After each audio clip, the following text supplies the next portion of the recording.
What is up, Mets fans? Here we are back again for another episode of the Mets'd podcast, episode number 44, talking about the San Francisco Giants series, which is it's the same thing we've been saying for the last few weeks. It's just not good baseball. The Mets are not in a good space right now, I guess is what I would say. They're playing bad. They've pitched a little bad in this series, and game one wasn't very strong. But the offense still has yet to show up. It has been the problem all year long, and it continues to be the problem as we get deeper into the season. Games are starting to run out here. We are running out of time to make a run at the National League East because that's simply the only way we're going to be able to make the playoffs is by maybe winning this division, and we are running out of time. So, of course, me and James going to talk about every single game in this series. Follow me on Twitter at DraftNeckMark. Follow James on Twitter at JeterHadNoRange. Make sure you guys are following the podcast. We just did a giveaway of this Marcus Stroman card, so shout out to, I believe it was Sal who won this card. We'll be doing some more giveaway stuff over on our social media. Follow us at Mets'd on Twitter and Instagram, as well as subscribe to the YouTube channel if you want a video version of this. The video versions, by the way, have been killing it, guys. Thank you so much for the support on YouTube. It's really, it's surprising how well it's doing over there, but appreciate that. Mets'd podcast, you can find us there. And if you're listening to us, Apple Podcast, Spotify, Google Podcast, literally anywhere where you can listen to them, you will be able to find us. James, how are we feeling after this Giants series? Awful. Yeah. Terrible. Not great. Embarrassed a little bit. Hopeless, I think, is the word I'm going to use again. It's kind of been the theme of these last few weeks is just hopeless. Just 2 points. One, the fact that you said that the only way the Mets are getting into the playoffs is by division. We're the exact same amount of games out of the wildcard spot, actually. A clean 7. I just feel like we have too many teams to actually hurdle. Like, we have to hurdle all the teams in the National League East and then the Reds and the Padres. That's not happening. No, definitely not. I'm just saying it's funny that we're the same amount out in each race. But yeah. They both just seem, one, daunting, and two, just like a little bit impossible at the moment.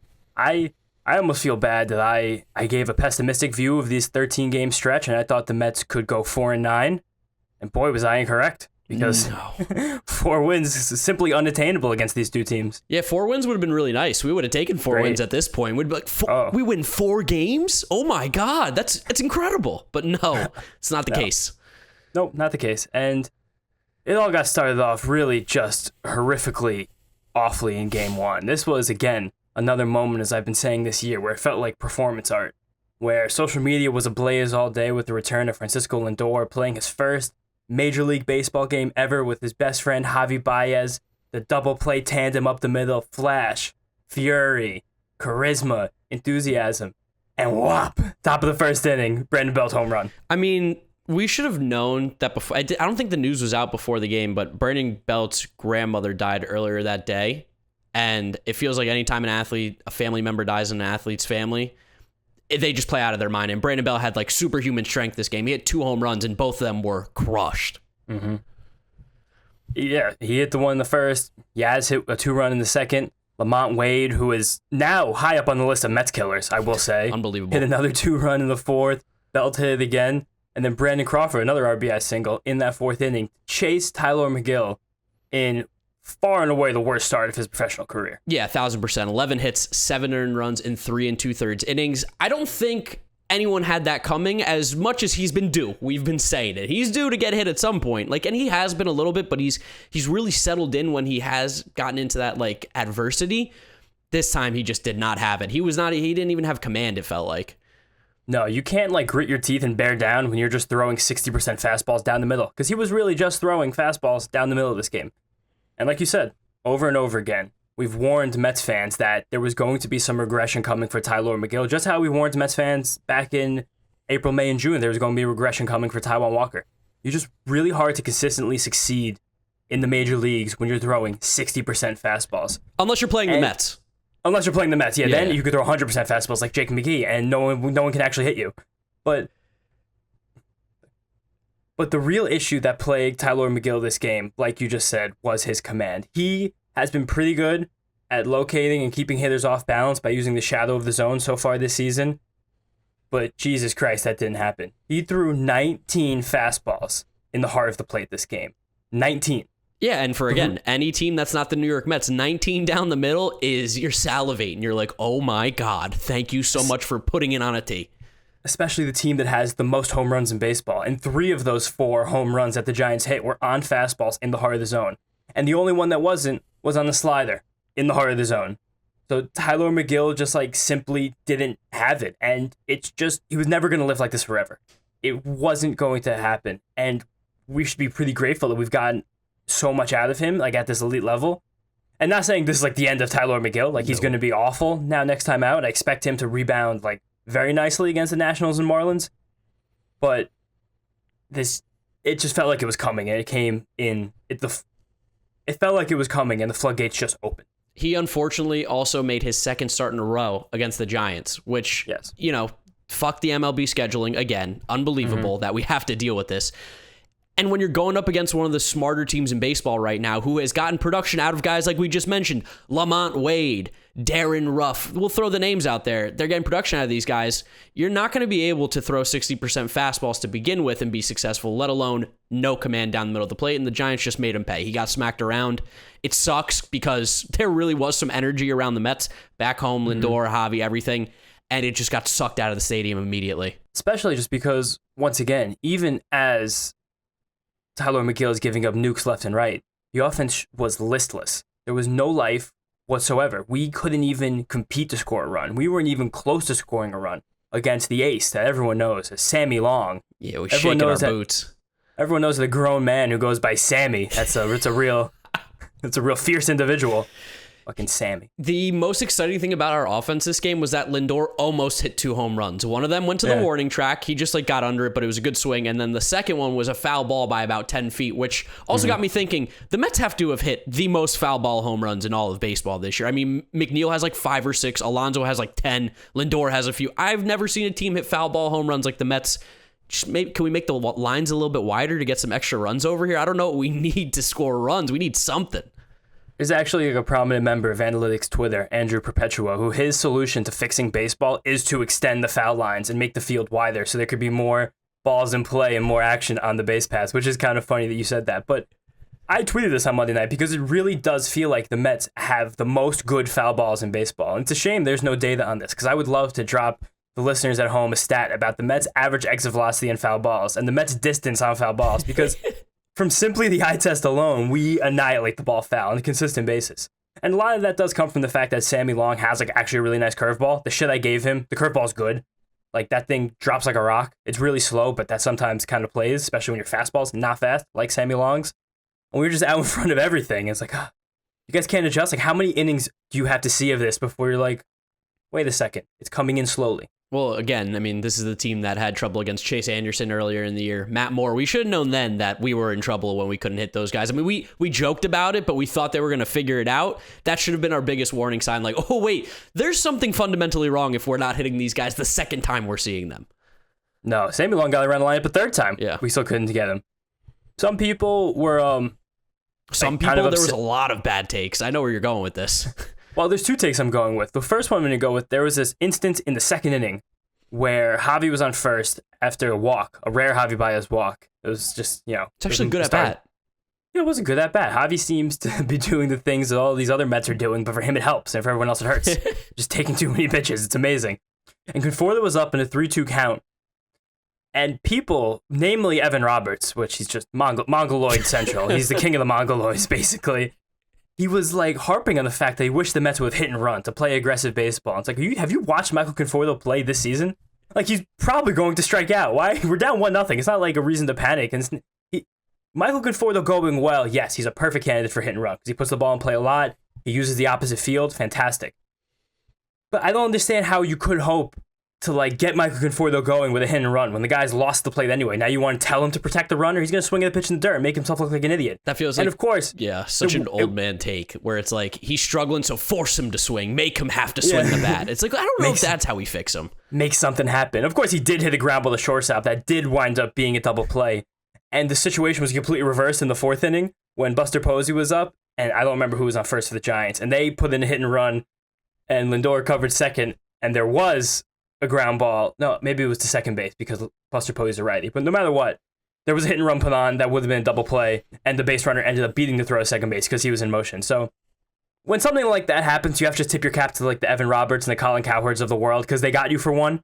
Like, just the law of averages really worked in their favor. But I don't know. What was your bad take of this game? 'Cause there were plenty. What was her name? Feldman? Kate Feldman. Kate Feldman. First off, holy fuck, this is so stupid. I can't even believe that I'm going to read this out. I can't even believe this is tweeted by someone who, one, is a verified Twitter account. That just irks me that she has like 4,000 followers and is verified. Two, it bothers me that she gets paid. She gets paid to talk about baseball. This is unbelievable. It is wild that she's allowed to get paid for these opinions. Let's talk about this opinion. Here's the tweet. All right, here we go. It's actually part of a thread. So first tweet, so Tyler McGill finally turned into a pumpkin, huh? Which, like, I honestly don't understand that reference. Like, what does that even mean? Oh, well, that's a reference to, I believe, Cinderella, like the carriage turning into a pumpkin at midnight with the glass slipper. Is that a problem? I believe that means when something is really grand, but it's kind of fake, and it was like Fugazi the whole time, and now it's turned back into a pumpkin. Okay. Because I believe in the story. I don't want any of the Disney heads to get my mentions for this one, but I believe that Cinderella got her beautiful gown and her really nice horse and carriage and all the jewelry and the fixings and whatever after like kind of a curse or like a gift that was given to her by someone possibly evil who had access to magic, which is how most of the Disney stories wind up in the middle. We're getting crazy off topic here. No, but that's when something turns into a pumpkin. Like the idea is something turns back into a pumpkin. So that's the idea. Tyler McGill was never good. Okay. And all of this was a facade. Yeah, so that's just an insane statement to begin with, that he was never good, because he was. And then here's the second tweet, which is where I got quote tweeted her and I went off, and 82 more quote tweets as well. Tyler McGill is probably a perfectly fine multi-inning reliever, and the Mets are acting like he's literally Jacob deGrom and are then going to have no idea why they don't make the postseason. So first off, just a really long sentence. I hated it. It was so long. That was one sentence. Use some punctuation, Kate Feldman. I'm going to nitpick you for everything here. Two, no one's comparing Tyler McGill to Jacob deGrom. Who on God's green earth says that Tyler McGill is the next Jacob deGrom? Nobody. I think people did those first couple weeks as like half of a joke because of all that stuff about the age and like the ERA to your first 5 career starts. But I don't think anybody with 2 eyes, a brain, and beating heart actually would have compared Tyler McGill to Jacob deGrom at any point over the last 2 months. And then to say Tyler McGill is the reason the Mets aren't making the postseason, why is it on his shoulders? Why is it on the guy who never pitched above Double-A before this year? Tyler McGill's performance, they're pitching him as a starter.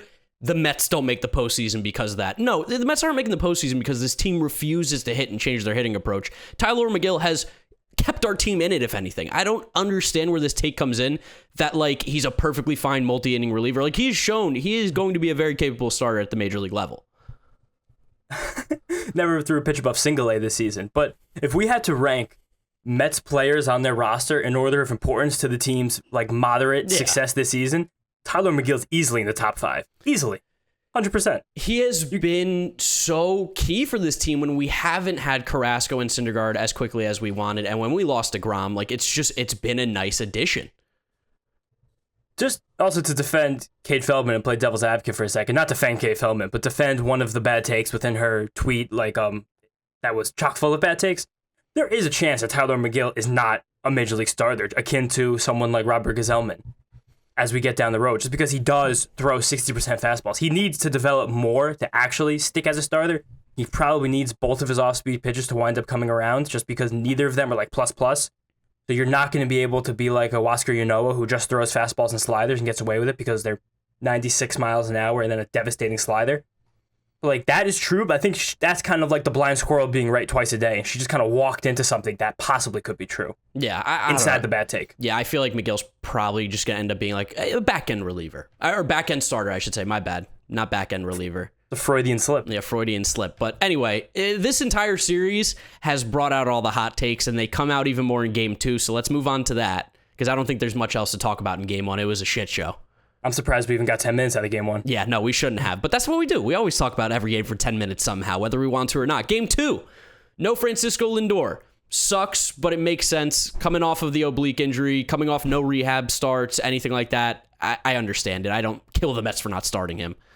Yeah, definitely. And I think a big revolution that's been happening in baseball is the idea of load management, similar to in basketball, where we have so much data and information at our disposal that if something doesn't register of why a player shouldn't be healthy, a lot of times you can use your eye test as a coach and see it. Even if your coaches and trainers actually miss it during the game, we have so much high-speed video that these guys have access to after games that you can kind of always see when something isn't right. Sarah's talked about this in the last episode of Rates and Barrels, but a big key this season, especially, he's heard from analysts, is that when coaches see that a player's at-bats like very drastically decline mid-game, especially someone coming off an injury or somebody who they know is not 100%, that's an automatic key to not play someone the next day.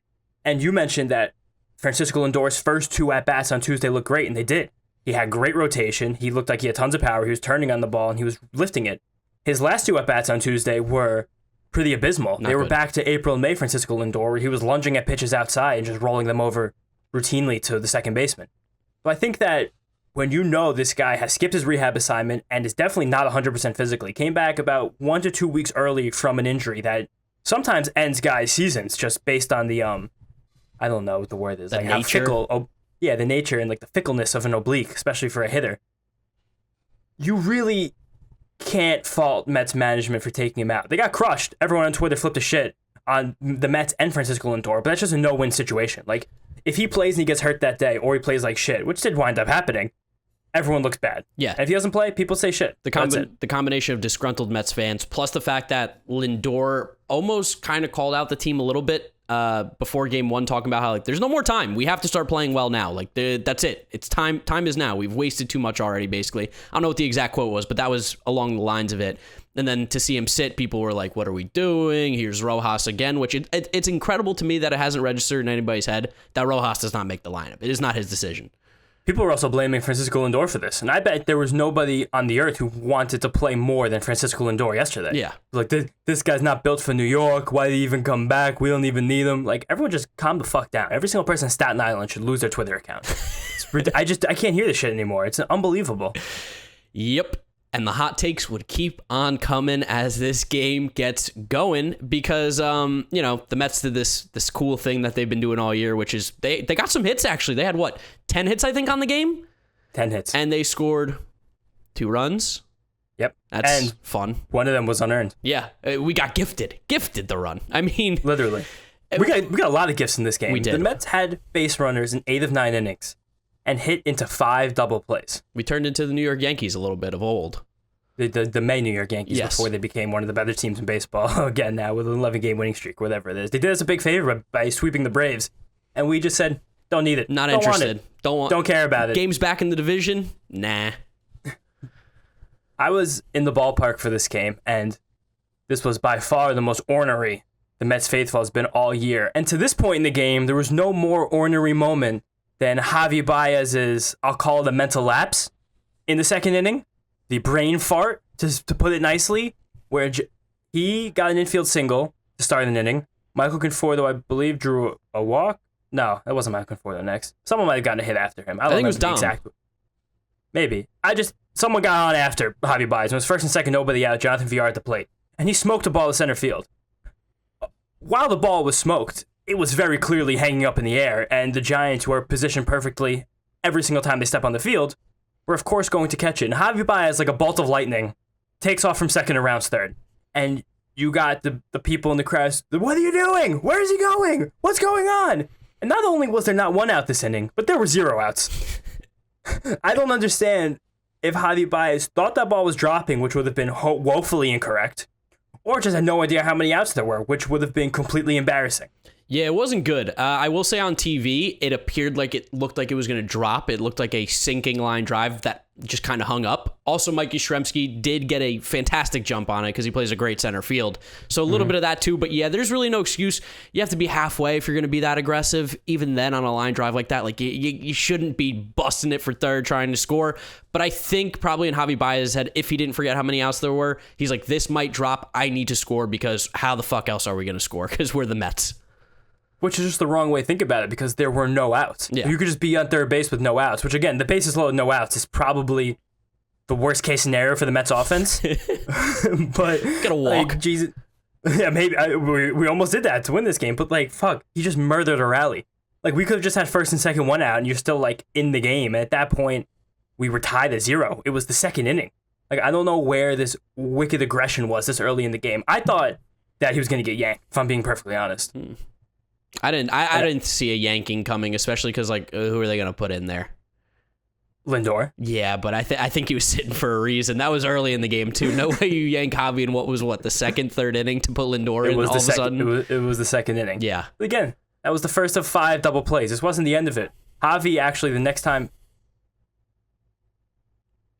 I'm recording the podcast. Okay.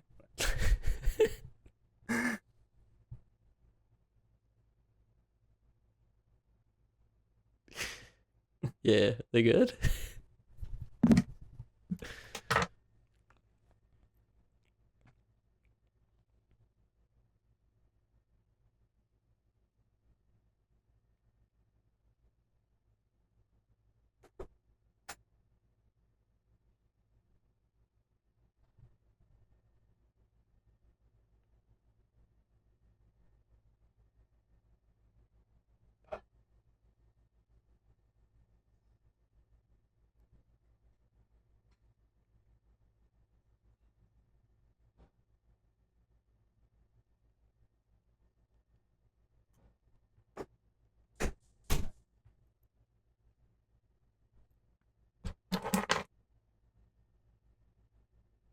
Just bringing carrots?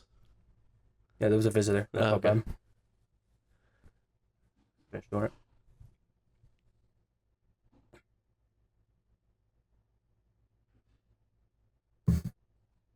Of course, though, this was the first of 5 double plays in this game. Oh my God! Again, I'm still screaming. Like I said nothing. Wait, you said something? I was like, hey, I'm recording a podcast. Sorry. Can you keep that a second? All right. Of course, this was the first of 5. It's like they're waiting for you to talk. Of course, though, this was the first of 5 double plays in this game, and Javi did his job to hit into one 2 innings later when he hit a bullet down the line. This was after the Michael Conforto walk, and he was just absolutely napping at first base, like 15 feet off the bag. In a situation where there's no way he should have been 15 feet off the bag, with a man on first, nobody on second, likely being held on. Like, there was just so many things that were happening early in this game that seemed so awful, and like the Mets' body language just like matched it. We had Gary, Ron, and Keith in the booth for this game, and all 3 of them constantly were saying, like, this is the weirdest like baseball game we've watched in a very long time. It was so bizarre with the double plays, and the Giants were making errors, and Jonathan VR booted a ball, which will probably lead us into our Taijuan Walker talk here. It was all over the place, this game. It was, again, performance art, because somehow, despite every opportunity here, the Mets found a way to lose this one. It was even like, it was so hot, humid, like at 9 o'clock at night. It was just one of those awful New York City nights that you're just at Citi Field sweating, and you just can't even believe what you're watching. Like you just mentioned, this should lead into our Taijuan Walker talk, because we need to mention Taijuan Walker, a guy that we called out over the last 6 weeks or so, has rebounded over his last month and returned to being a pitcher that we trust. He threw one very bad pitch in this game that went like 450 feet into left center from Chris Bryant, a fastball down the dick. Crushed. Tip your cap. That happens. He just annihilated that baseball. And he held the Giants basically hitless otherwise, which very impressive from Taijuan. And even it more interesting because I didn't even feel like the entire game he had his best stuff. He went 4-seam heavy again. He threw 38 of them, good for about 50% of his pitches in the game versus just 8 2-seamers. So that's a complete change that's now happened to Taijuan. There's no more 2-seam fastballs happening. And while he was keeping the Giants off the board and they weren't getting any hits, like, he just wasn't missing any bats. He only had 7 whiffs on 29 swings and just 3 strikeouts. And again, but there was only 5 hard hit balls, so he was doing something right and keeping the Giants off balance and was commanding well. But there was like a lot of warning track power displayed by the Giants in the first 7 innings of this game. And while he was like seemingly in control, it did seem like at any moment something was going to go wrong. And then top of the 7th inning, Jonathan VR boots a ground ball. And then there's a blooper that falls in between Jeff McNeil, who was in legit no man's land. Yeah. It was like MLB The Show when your controller gets fucked up. Yes. And you like start drifting to one side instead of running to the place you have to go. That was exactly what happened because he was for some reason like 10 feet right of the ball. Michael Conforto dove, didn't get it. And then a decision was made. Yes, and that decision was to pull Taijuan Walker out of the game with basically 2 hits on the board and 76 pitches. Now, Mets Twitter would like to tell you that Taijuan Walker was pitching the game of the year because he got pulled, and while I don't agree with him being pulled, the process, I think, was right. And I think that's what a lot of Met fans aren't listening to, aren't thinking about. It got crazy because Gary was upset. Ron was upset. Ron, obviously, starting pitcher. He was like, I would be losing my mind. Taijuan showed a little bit of emotion as well on the mound, which Gary, Ron, and Keith did not like, but they also understood that you're competing and you're pitching well and you want to be out there, especially when your team's not picking you up right now. You're trying to do anything you can. They didn't like showing up Rojas. That being said, was pulled for Aaron Loop to face Brandon Crawford, Brandon Belt, another right-handed... No. Crawford, then Yastrzemski. Oh, Crawford, Yastrzemski. Then there was a right-handed hitter, and then another lefty. Yes. Was it Dickerson? Dickerson had already hit. I believe he hit the ball that VR. Because there was three of the next four batters were lefties. That's all I know. And Kirk Casale was in the middle. Yeah. So there you go. And they brought in Loop, and this drew a lot of second guessing, a lot of questioning on Luis Rojas' part. We like to say he doesn't make the lineup. He does make the pitching decisions here. Mm-hmm. But I think he's getting killed for this and getting blamed for the Mets losing this game, even though that's just absolutely foolish to say. While Loop came in and did give up a hit immediately to Brandon Crawford, which I believe it was the first pitch. First extra base hit to a left-handed batter all season.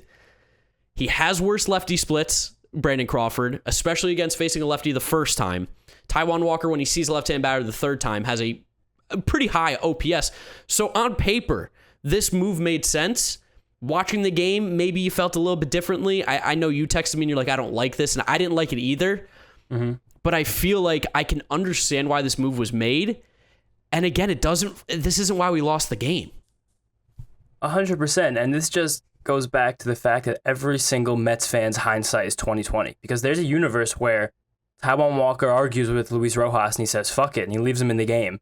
And Brandon Crawford also just gets a hit off him that people are like, Rojas has to trust his gut. I can't believe he didn't bring in the lefty to face the lefties. Matt Harvey. 2015 World Series. Sorry. Those coughs are fake. Sorry, I had to get that out because I know there's a lot of people who are calling for Terry Collins to come back because he never made a mistake. But the other part of this that's ironic is just a couple of 100 miles away in Philadelphia, a team that we're chasing right now, yes. Joe Girardi, twice in the last 5 days, has left a starter in past the 8th inning and watched them blow the game between Aaron Nola and Zach Wheeler. And of course, Joe Girardi is painfully aware that he has one of the worst bullpens in baseball. So bad that they had to take their only good reliever, make him a starter. Shout out my guy, Ranger Suarez. But like that's just the other side of this coin. And I just can't, even in absolute performance art fashion. Last night, Jace Tingler sends Blake Snell out for the 8th inning against the Dodgers, and he gives up a big home run to Will Smith. Like, is anything more poetic than that? Like, nothing. No, people were blaming analytics on this one, which I think is just so silly because, one, like this really isn't even an analytical move. This is like the right move to make. Brandon Crawford is having arguably an MVP season if it isn't for Fernando Tatis Jr. and some of the other players in the National League like Freddie Freeman, Harper, Soto. Brandon Crawford's going off this year. He's playing incredible, and while Taijuan handled him pretty well the first 2 times, Loop is our guy. Loop has been our best reliever all year. To think that we don't have the advantage, Aaron Loop against Brandon Crawford, as opposed to Taijuan against Brandon Crawford, with what, no outs, I think there were in the inning as well. And no outs. First and second. That's a tough jam to get out of regardless. We would have liked to have gotten out of it with only 1 run and end up being 2, but I don't like the decision, but I don't hate it either. I'm just like, listen, these are the moves that are going to work sometimes and not work other times. Whatever Luis Rojas did there, people would have hated it. I promise that. 100%. And I think that if Taijuan Walker was pitching a better game, there would have been more of a chance of him staying in because he did have less than 80 pitches, and it was the 7th inning, and he only given up 1 like true hit to that point besides that stupid bloop that could have been caught if things were different. And what I mean by that is that if he was like striking out the world like that game that we were at against the Cubs, where he has like 10 strikeouts in 7 innings and no one can touch him, and his slider's getting whiffed and his splitter's getting whiffed and he's dotting up his fastball wherever he wants, then yeah, I would have faith in it. But the Giants were getting the bat and the ball all night. And this was just kind of some negative regression for Taijuan's good luck in the first 6 innings, coming back to bite him in the ass in the 7th. So I really don't know how you can be watching this game and think it's like the most egregious decision in baseball history to have taken Taijuan Walker out. Well, it's because this just brings up the entire analytics for traditional eye test baseball debate, which of course is always the hottest one that there is. And just to go back to what you said about Taijuan, he pitched well, but he wasn't dominant. Yes. The start against the Cubs, he was dominant. You leave in dominating pitchers. Guys who are pitching well, especially where it's like, he's pitching a good game. I don't know. We're really starting to second guess. I think Ron or Keith or Gary, I don't remember, one of the three guys up there made a really good point that they thought that if the Mets had not been playing so terribly and needing a win so badly, that Taijuan probably stays in that game. If the Mets are still in first by a couple games, Taijuan probably stays in. But because the Mets were in need of a win so badly, and the fact that they had the Giants on their heels a little bit here, even though the Giants were rallying, Luis Rojas was looking to make the perfect decision, which I don't mind making the perfect decision. Why wouldn't we want to make the perfect decision? The perfect decision sounds like a great decision to make. I would love every decision in my life was the perfect decision. Like, I think that's what we should be looking for. I think that's why teams like the Giants and the Rays are able to get more out of these guys because they put them in the perfect scenarios to succeed. It's just unfortunate that Brandon Crawford is scorching earth this year and has become a fantastic hitter in his 36-year-old season out of nowhere. I mean, Aaron Loop, are we going to get mad at him? They started fire Rojas chants. That's crazy. I mean, I think Rojas is probably going to get canned now. It just feels like it's inevitable. I don't agree with it, especially because he's had basically a season and you haven't even given him a shot, really. But my God, we're going to blame... We have the gall to blame this game on Rojas' decision when the offense had 10 fucking hits and scored 2 runs. 2 runs! I have a pretty hot take coming out of this game that this wasn't even close to the worst decision that Luis Rojas made. This was something I texted you about, something that I don't think that many people even remember because of how hectic the last 3 innings of this game got. But in the 5th inning, the Mets had Johnny Cueto on the ropes, pitching in his first game off the IL in almost a month, where Jonathan Villar hit a walk, and then Walker reached an infield. Jonathan Villar drew a walk, and Taijuan got a 2-out single, which big ups for Taijuan Walker for two left-handed knocks in this game. Nice little lefty swing. One of them 98 miles an hour off the bat. That's fucking incredible shit. Michael Conforto should learn a thing or two there. And then Brandon Nimmo draws a walk to load the bases for Pete. I believe it was Pete. Brandon Nimmo draws a walk to load the bases for Pete. Pete hits a pretty lazy ground ball and is like kind of dogging it, and Chris Bryant just nails one, which is, wow, holy shit. The Mets actually tied this game. They score the run, and we have a shot here. So now with the bases loaded, 2 outs, and Jeff McNeil coming to the plate, the Giants opted for their lefty, Jose Alvarez. And I was screaming at the top of my lungs that J.D. Davis should have been sent up as a pinch hitter, especially, or possibly Francisco Lindor. And I thought at this time maybe Lindor was on the bench because he was getting a night off, but he came in this game 2 innings later and stayed in for a second at bat and played the field. So I don't really think it would have been that crazy of a thing to bring him in the 5th, or at least give JD this at bat against the lefty with the bases loaded, with a chance to give your team the lead. Especially the way Jeff McNeil struggled, especially the way he has not been able to hit left-handed pitching this season, especially the way he has not been able to really rein in his emotions in big spots like this. I thought that was the chess move to make. That is what a team like the Dodgers or the Giants or the Rays would do in a situation like such, with a chance where you can dramatically increase your win probability with one swing of the bat. And that was where I think Luis Rojas needed to make a better move. Giants gave us a gift when they put in that left-handed pitcher. It's not a guarantee that JD comes up to the plate and does anything better than McNeil, but again, going back to what I just said, and we've been talking about with these Giants and Rays teams, you put your team, you put your players in the best chance to succeed. Jeff McNeil's chances to get a hit off of Alvarez are far worse than JD Davis's chances to get a hit off of Alvarez, the left-handed reliever. That one, if there is a big decision I feel like to question, that might really be the one, because they had a chance to really break that game open. Definitely, especially because Jeff McNeil came out of this game 2 innings later. Yeah. Like, if this was something that was even on your radar at all, why wouldn't it have just happened? Like, I just can't seem to wrap my mind around the fact that this wasn't even a consideration. And it was crazy because as this pitching change was happening, JD Davis was stirring in the dugout. I saw him take things out of his pockets, and then he went from the rail and back, and then he didn't show up again until midway through the at-bat. So it seemed like maybe it was a consideration. Again, this is just all my view from the 400s level into the dugout. But I just think this was such a slam dunk move, and the move that the best teams in baseball make. Yeah, I agree. I think that's definitely a bigger issue than the Walker one. People are going to care about the Walker one more because it's easier to talk about, it's easier to explain, and it's easier to be, the Monday morning quarterback. Hindsight's 2020 because you say left Taijuan Walker in. There's no shot. There's a chance Taijuan Walker gives up a 3-run home run there to Brandon Crawford. It's how it could go. It was a good shot, and I would honestly tip my cap to Aaron Loop to getting out of that inning just giving up the 1 run. Because he had now at that point 2 runs. 2 runs, correct. 2 runs. Yeah, the 2-run double. He the man second, nobody out. And a bunch of righties coming up, and he bared down. Yeah. He made some plays. They tried to catch him sleeping. Yeah, Austin Slater tried to take third, and someone actually got Loop's attention. We got him out, that was good heads up play by the defense. You like that? We're playing there, but all the air was let out after this, and we just didn't really have a shot afterwards. Faded into the night. We saw Tyler Rogers come up, and while Tyler Rogers had a good year, there's no reason to not hit Tyler Rogers. It really isn't.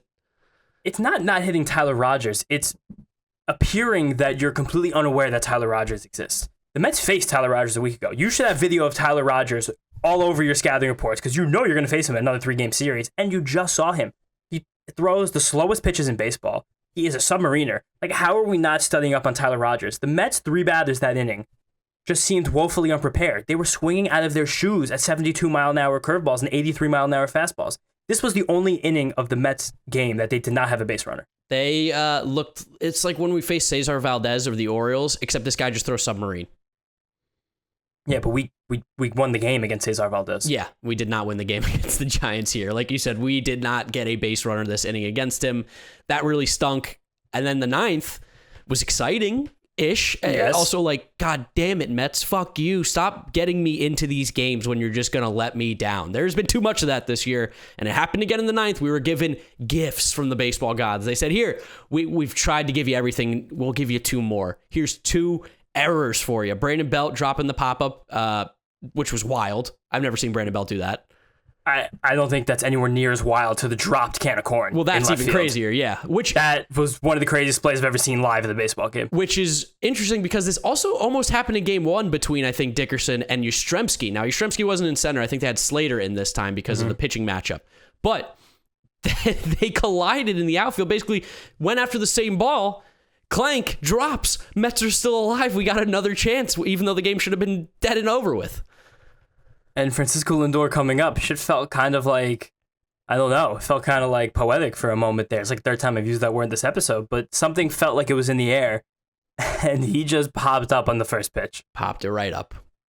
And that is on the heels of probably the worst at-bat he's had all season against Tyler Rogers in the 7th, where he looked at the fastball, and then he swung at 2 pitches that were thrown 57 feet. And it just seems like abundantly clear that he might not be ready. Yeah, it was so painful to watch that. And then, of course, we got Pete coming up as well, popping up with the bases loaded to end it. Mm-hmm. Nimmo worked a great at bat in between to draw a walk. Hit a couple nice foul balls. Wasn't like passive Nimmo drawing walks. He was out there swinging the bat. And we had a lot of great foul balls this game. Mets had some amazing foul balls all night. But Pete let us down a little bit here. He had a good at bat, but also very good at bat. But also not really in the fact that these pitches were down the middle and he kept fouling them off. It looked like Pete was trying to work a walk. It didn't feel like Pete was trying to get a hit there. I don't like to hear that. It just I couldn't see. Hittable pitches, very, very hittable. You want to talk about heart of the plate? Not Tyler Rogers. Jake McGee was throwing them in the heart of the plate, and all he was throwing was fastballs. And Pete seemingly was just like, "I'm going to keep fouling him and keep fouling him and keep fouling him." Jake McGee only throws fastballs. That's his thing. Yeah. He did drop the changeup to actually get Pete to hit the ground ball, which you knew was going to happen because he just threw him 5 straight fastballs. And Jake McGee throws 80% of his pitches 93-mile-an-hour fastballs. He will usually put them on the edges. But it's 93-mile-an-hour fastballs every single pitch. At some point, someone has to get around that one. And we didn't that entire inning. Yeah, no, we didn't. We just stunk. We went 10 hits, 2 runs, 5 double plays, a questionable pitching change, a questionable hitting decision with pinch hitting. Bad baseball all around by the Mets, and that's kind of just been the theme of the last 2 weeks. And this series, again, just bad baseball. One silver lining, Seth Lugo looked good, which was nice. Yeah. He's been pretty electric in the second half. Since he had that really awful game, the prelude to Edwin Diaz giving up the Jacob Stallings grand slam, that is probably the point that we can all just knock out right now, is when the Mets died.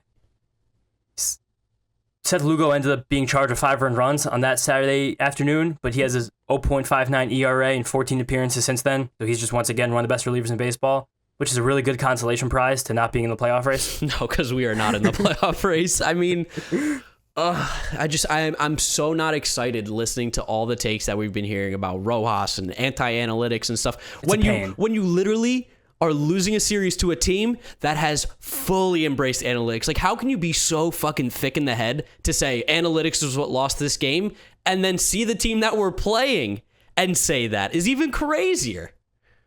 Analytics lost this game. The Mets just need hitters like Lamont Wade, real baseball players like that. Yes. That's how the Mets are going to end up winning. No, yeah, of course. It's brain dead behavior. Michael Conforto, Jeff McNeil, Francisco Lindor not getting hits. It's because of analytics. It has nothing to do with them struggling this year mightily. Annoying, whatever. Lead us into Game 3. And Game 3 was miserable because, yeah, that's Mets baseball against the Giants and Dodgers. It's miserable. It's awful. And my God, do we suck. This team is dead. I hate to be that guy. I've been doing it the last few episodes, but this game so winnable again, and the Mets they got nothing. The top of the order tried, but that's about it. I have to ask you, what the fuck is going on with these first inning home runs? Why? I know Carrasco has done it literally every single start this year, but it's so hard to win a game when you can't score, you have no life, and your bullpen is due to give up runs when you give up a home run within the first 3 batters of the game. Yeah, I think with Carrasco, it seems like the first inning for him is very much like feeling it out, and he changes his repertoire, it feels like, after the first inning, so much so that Gary and Ron even made note of it. They're like, Carrasco's completely changed how he's pitched and approached hitters after the first inning, so maybe it's he's throwing too many fastballs, maybe he's just telegraphing, like, here's what I'm going to do. It's very, like, straightforward. Maybe he does the same thing every time in the first inning, and a team like the Giants and the Dodgers are just going to jump on it because they know it. I don't know. It's weird. The other weird thing with it is he pitched really well after that. He had a fantastic start, easily his best start of the year, which is so hard to say after you see a first inning 2-run home run like that. It's funny you mentioned that Gary, Keith, and Ron talked about that because I've been talking about that for the last few episodes when breaking down Carrasco's starts. And interestingly enough, like, you are right. The home run he gave up to Chris Bryant in the first inning was on a slider, a pitch that Carlos Carrasco has featured most of his starts this year. And he almost entirely threw the pitch out after that. He only threw 2 more the rest of the game. And they came in the second and the second inning. So after the second inning, there were no sliders from Carlos Carrasco. And he completely shifted his entire game to throwing a curveball, something he's done barely at all so far this season. And he did wind up pitching super well again after the first inning. Like, we're broken records at this point, but he was really efficient. He only threw 78 pitches in 7 innings. He was giving up mostly fly balls that were being hit, like, moderately hard at times, but they were finding gloves, similar to Taijuan the other night. And every single ground ball the Giants hit off of Carlos Carrasco was converted for an out, which I thought was a pretty cool fun fact. No, it was really nice. It also helps that we had, Lindor and Javi Baez up the middle for this game, which they're just vacuums up the middle. They're going to make all the plays. They're 2 of the best gloves in the game up the middle. It makes sense why the ground balls are working. It just sucks that, like you said, we start off in a hole, and for this team that seemingly needs every single thing to go right for them to even maybe win a game. I mean, we had it in Game 2. Everything went right for us, and we still lost that one. This game, again, the double plays were killing me. I fucking hate ground balls. I hate them. I can't stress it enough. And the thing that annoyed me even more was they had Hojo on, Howard Johnson, for those of you who don't, for some reason, know that nickname. Great Met in the 80s. Kind of a weird little player, had a really good run, and that was kind of it, but he was sick during his run. He was talking about hitting approach, and they asked him, this was kind of not how you approached hitting. What's your thoughts on it? And he did something that makes me cringe, and I know it's going to make you cringe, and he's like, these launch angle swings, and it's like, oh, it's not what it is. And to hear that, and then watch the Mets ground into 3 or 4 more double plays this game, it's like, how can people still not understand that? One, it's not a launch angle swing. It's an effort to hit the ball in the air. It has nothing to do with your swing has to match a launch angle. No, it's the idea of hitting the ball with rise, hitting the ball with lift, hitting it with some authority. You hit the ball on the ground, you're going to make outs. And that's what the Mets did again. And it's just it's impossible to not hit ground balls. And yes, Alex Wood, I think, had one of the highest ground ball rates in the league. But the idea that the Mets seemingly just don't hit the ball in the air for any sort of power outside of Pete Alonso is so incredibly frustrating.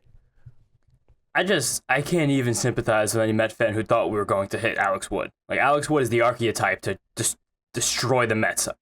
He is. There's no shot. Dominic Leone was the only Giant this game to throw a pitch over 95 miles an hour. Oh, my God. Which I think that might have been true, honestly, for like the whole series because we didn't face Kevin Gausman. They just don't have a lot of arms that have that kind of stuff, if any. No. And that's a recipe for disaster for the Mets. Well, not that we also can't hit hard fastballs. We definitely can't hit soft breaking balls either. No chance. We can't hit sinkers. We can't hit fastballs. We can't hit sliders. We can't hit curveballs. We can't hit changeups. Here we go, guys. We can't hit.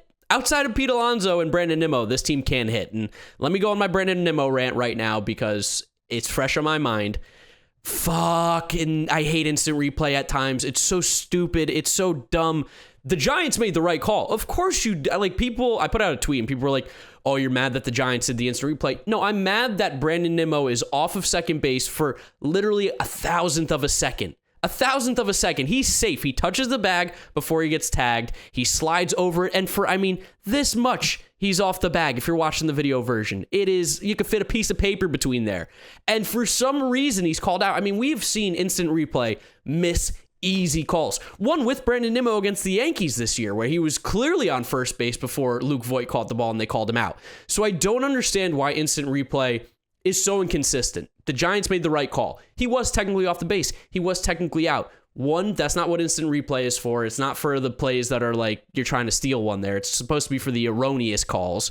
And then two, why? Where's the consistency? How can sometimes they be out, sometimes they be safe? There's a clear issue with instant replay, and I sound like a broken record, and I sound like an angry Mets fan because I am. And this really didn't matter in the game at the end of the day. Like, it was the third out of the inning, nobody was on base, but I just hate sometimes how this game is played in terms of the instant replay rules and the fact that you can call up to the booth and they can look at a video and tell you. It's got to be something. It's got to be a split-second decision. No more of this. There's a guy up in the booth who actually gets to see the video and break it down, and you go, oh, hold on, umpire. Give me 25 seconds. It's got to be play happen, boom, that's it, done. Like, there's so many issues with instant replay. I hope it gets addressed in the new CBA. I don't think there's any chance it gets addressed. I think that is so far down the laundry list of issues between the players and the owners and the league that there's no way. I do agree with you, though, that it is just bullshit that the teams can run their own instant replay review before any other instant replay review happens. Like, you shouldn't be able to get on that phone. Like, it should be like how football is. But football, they do similar shit. No, they don't. I'm guarantee you there's someone in that headset talking to the head coach who's looking for the challenge flag in his shirt and his socks and his pants.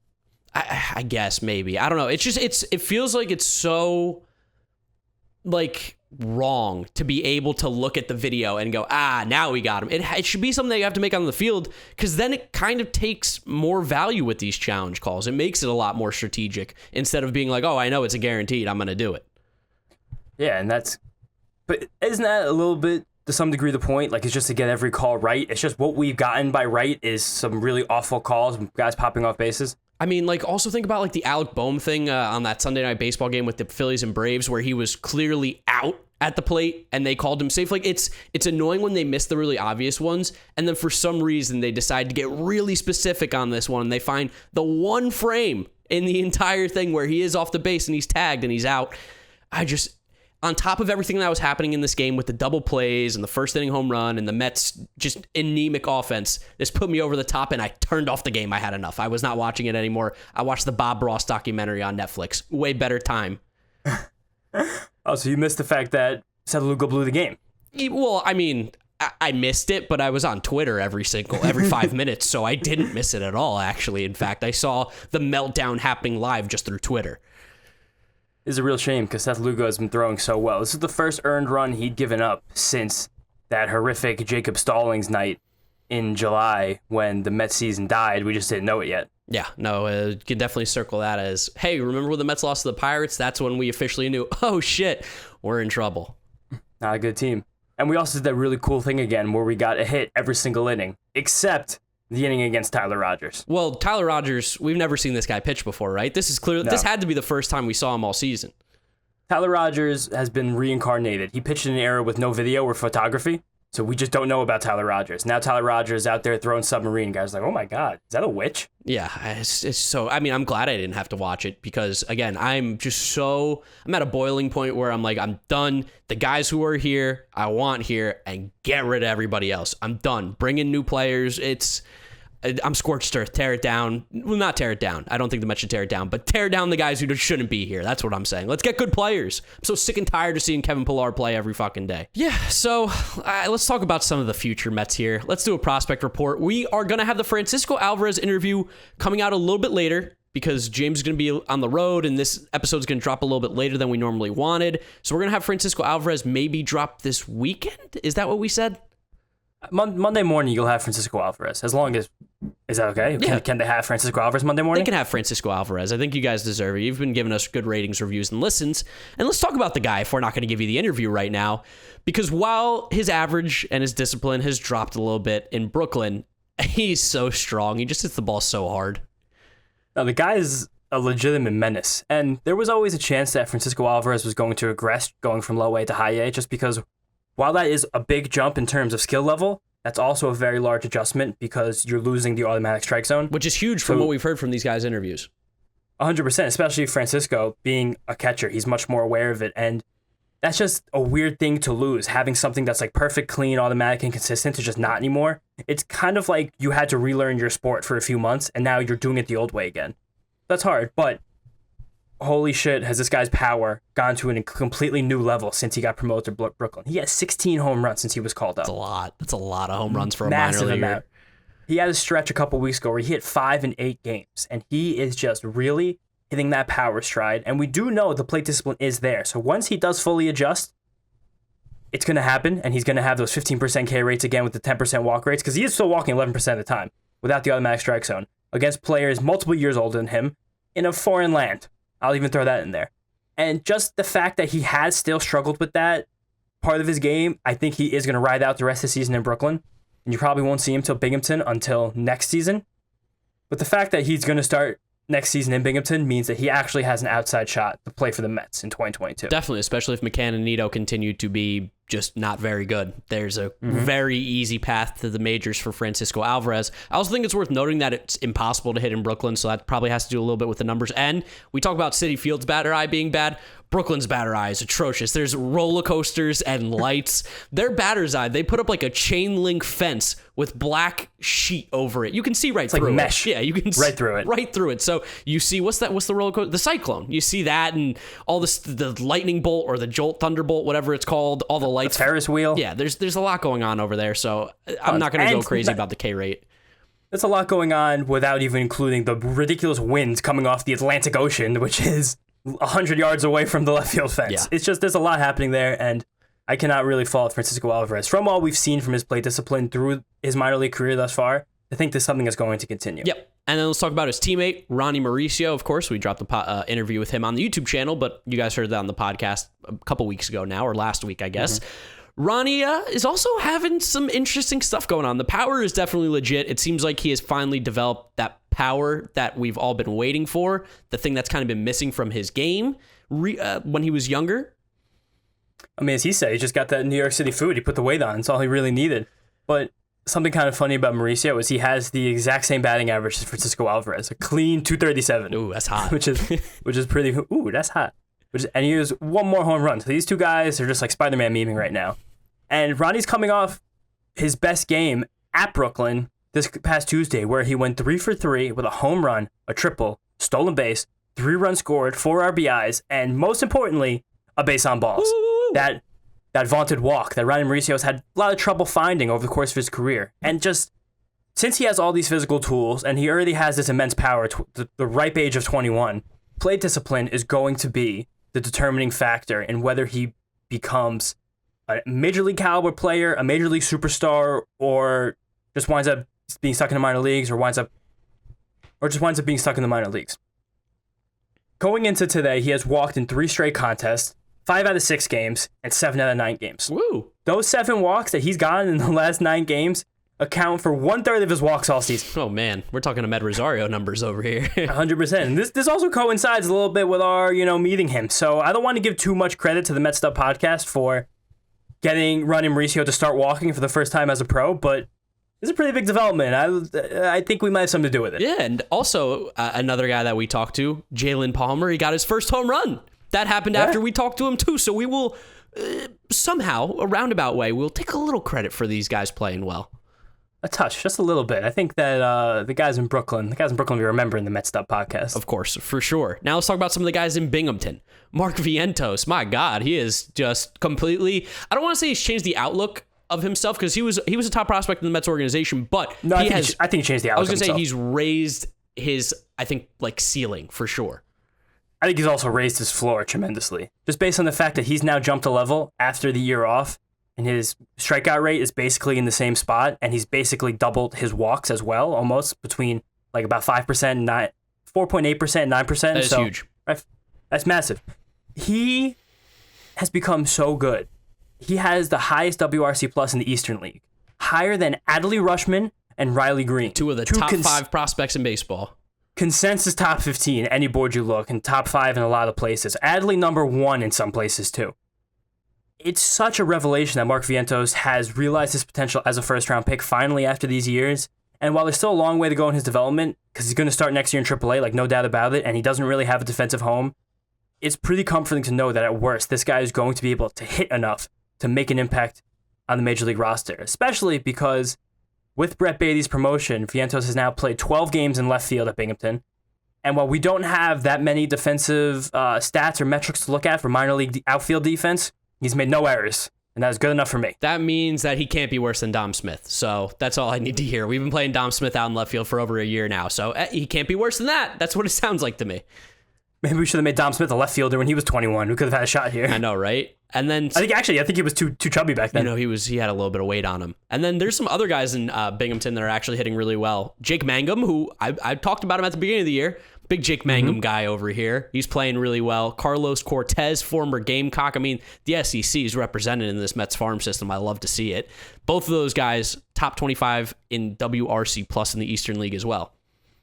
Yeah, definitely. And Mangum is the guy I really want to focus on today because while Cortez has been hitting all year, and it's pretty positive development that he has been able to hit all year, Mangum had a really tough stretch to start his career in AA and has been an absolute house on fire for the last month or so. He's riding a 13-game hitting streak right now where he's hitting .458 over that span, and he has put up a home run in back-to-back games, showing off power that not a lot of scouts thought he had. It was like a 5th or 7th round pick, whatever he wanted. Yeah, he showed almost no power in college. He hit I think 3 or 4 home runs a year. He was an average guy. Average guy, played good outfield. That's what he was. Seeing a little bit of power here is nice because we know he can swing the bat for average at least.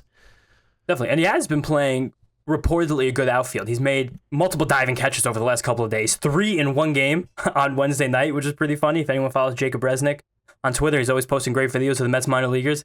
And while we have learned from defense metrics and analytics that diving catches do not really signify being a good outfielder, but I'm at least confident that Jake Mangum will be a plus corner outfielder if he does not stick in center, just based on his athleticism alone. I was about to say, it tells me that he's an athlete. If you can dive, there's a difference between a diving catch and a sliding catch. Dom Smith is the master of the sliding catch. Jake Mangum, Brandon Nimmo, we're going to lay out and we're going to dive. I like to see that. That means you can at least move your body in an athletic movement of some sorts. Move your body in athletic movement. We're going to put that on a sticker. Yes. Just to flip to the other side of the coin here, the one guy at Binghamton who is struggling with the bat is Brett Beatty. His WRC plus has sunk below 100 over the last week or so, which means that he is now worse than league average at that level, which I don't want to say it's concerning because this is his first introduction to AA pitching, but he's also 37 years old, so I'd like to see I'd like to see him be a little bit better against guys his age. He's striking out 26% of the time, but that's exactly where he was in Brooklyn, just with way less extra base hits, even though the power is still there with 5 home runs in 34 games. So don't be alarmed, but maybe this guy's just not on the ridiculous meteoric trajectory that we thought he was about a month ago. Yeah. When Fangraphs put him in the top 30. Yeah, wasn't your bold prediction, again, bold prediction, wasn't you saying he could be the DH opening day if we have a DH or something like that? Yeah, DH opening there that we could see him with a September call-up. Yes. Maybe I'll pump the brakes on that one. Maybe mid-year 2022. Yeah, which is fine. Again, it's fine. There's no need to rush. I know I said it last episode, I want to see guys rush, but that's because I was in crazy Mets land, and I had to get taken out of the abyss that is Mets Twitter right now because it is just a cesspool. But it's horrific. There are some pitchers doing well, though, in Binghamton. There are a lot of pitchers doing well right now. One guy particularly, Jose Budo, who I mentioned about 2 months ago, after a great run in Brooklyn, is lighting the world on fire at Binghamton. He won the Eastern League Pitcher of the Week 2 weeks ago after a devastating 7-inning, I think 8 or 9 strikeout performance. Overall, at the level, he has a 2.5 ERA and 31% strikeout rate, which is just astronomically good for a guy who just got moved up to the level. He has command of 2 off-speed pitches, a very good slider, and a good slider and a very good changeup. The fastball's not super exciting, but if you have 2 off-speed pitches, that at least gives you like a massive leg up at that level. And he's going to be on the 40-man roster this offseason because he is Rule 5 eligible. So there's a good chance we see my boy Jose Butto at Citi Field next year. Another guy who's very under the radar, who's been pitching well for Binghamton, is someone by the name of Jared Robinson. The Mets picked him up this offseason after he was let go by Cleveland. He's a little bit of an older dude, 26 years old.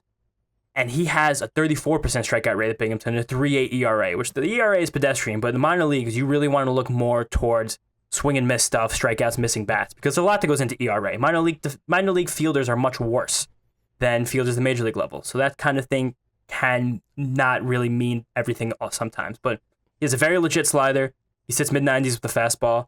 At worst, the Mets might have gotten a competent reliever for free, which is pretty fucking cool. Yeah, no, that is cool to see. Don't know a lot about these guys, but I know that Jose Butto has been a guy that you've been talking about a little bit, so I'm excited to see that he is still pitching well, and maybe is a guy that we can look to in 2022, like you said. And then there's also one more guy that I think is deserving some mention here because he was a draft pick last year. 5th round pick. I think he came from the University of New Orleans, which is not a baseball hotbed by any means. Is it Eric Orzy? I don't know how to pronounce his name. I would say Orze, and then maybe we'll find out after the next episode. But yeah, he's pitching well. He's jumped up all the way to Syracuse after starting the year in Brooklyn. While he's getting hit a little bit, he's still being serviceable. And the fact that he's been moved up in the organization so quickly just shows that maybe he's a reliever that they think they can make into a piece at some point to get some reasonable innings. You know, again, maybe better than some of the guys that we've seen come up and pitch, like Jeff Hartlieb. Yeah, we really pick on Jeff Hartlieb on this show. Sorry, Jeff. Just the fact that Eric Orze was the 5th round pick in the very famous 5-round draft of 2020 means that the Mets see a lot in him as a prospect. And he ripped through the leagues in Brooklyn and Binghamton. He had a 35% K rate in Brooklyn. I think like a 38 or 39% K rate in Binghamton with ERAs in the 2s at both levels. And he still has a 28% K rate in like 5 or 6 appearances so far for Syracuse, just getting hit. That's going to happen because he was pitching in single A 2 months ago. So I think he is someone that we're going to see probably on the 40-man roster this offseason and could definitely see him become one of our depth relievers very soon. And then just quick little check-in on some guys that we've been talking about throughout the year who are struggling a little bit here. JT Ginn, which is unfortunate. He's kind of struggling in Brooklyn, but again, he's coming back from Tommy John, his first time in professional baseball. Understandable, but we want to obviously keep an eye on what's going on down there in Brooklyn with him. Yeah, definitely. He's kind of relearning how to pitch. That's just what happens after Tommy John surgery, and the results were good at first, and they've not been good recently. His ERA is over 6 over his last 5 starts. He's only striking out 18% of batters.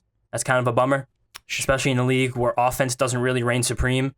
But you kind of just have to throw this year out with him. Just make sure he's healthy and okay, and then run him out there again next year, and you hope you see a little bit more velocity, better command of his off-speed stuff, and he delivers on the high prospect pedigree that we know he has. Should have interviewed with us. We could have turned his entire season around. Right?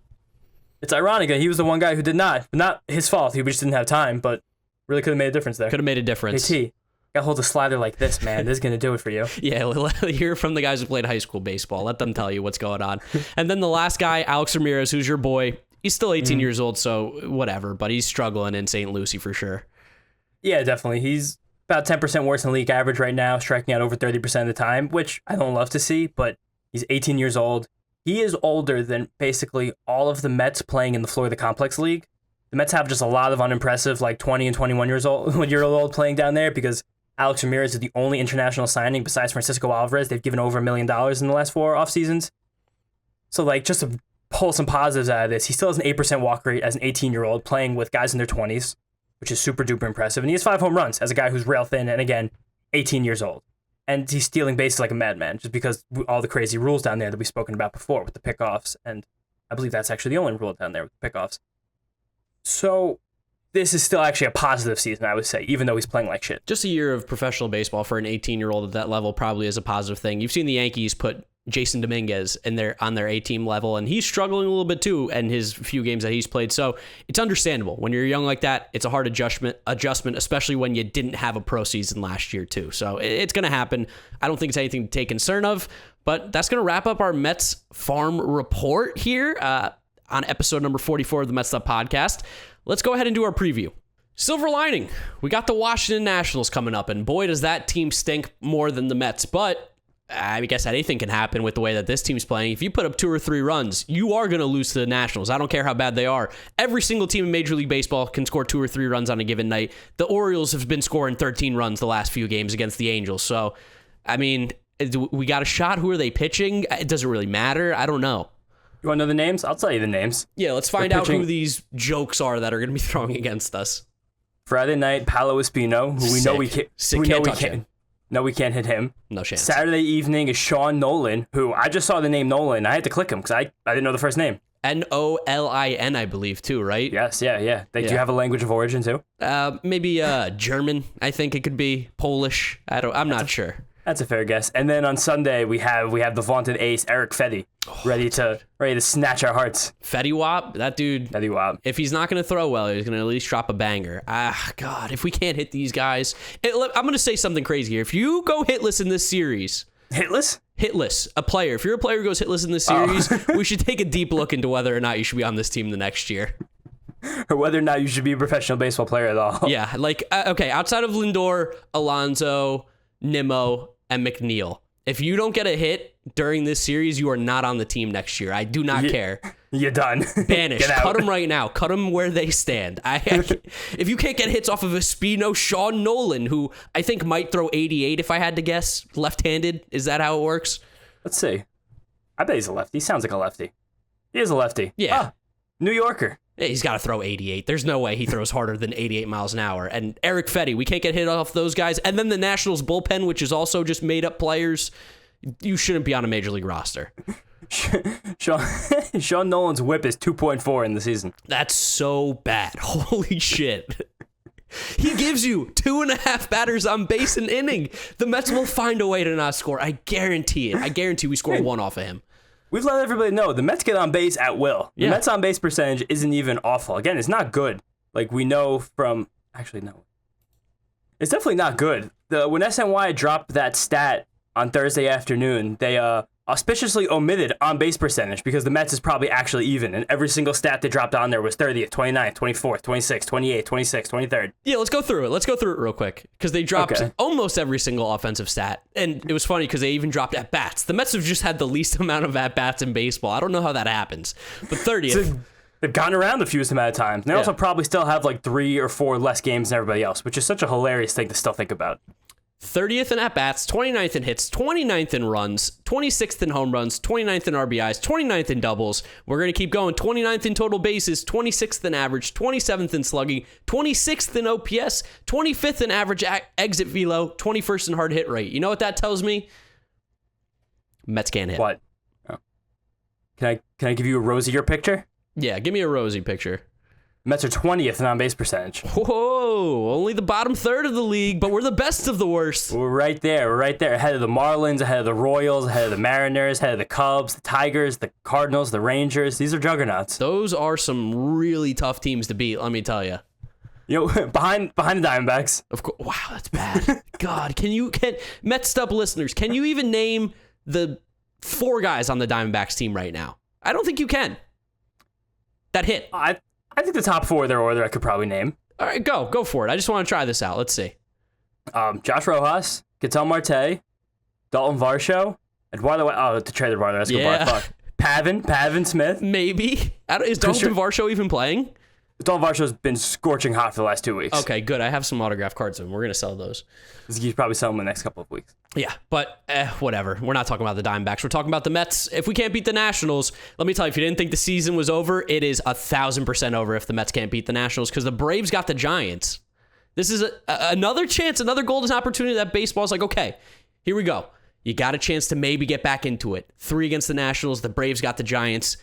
Got to win them all. Got to sweep. That's it.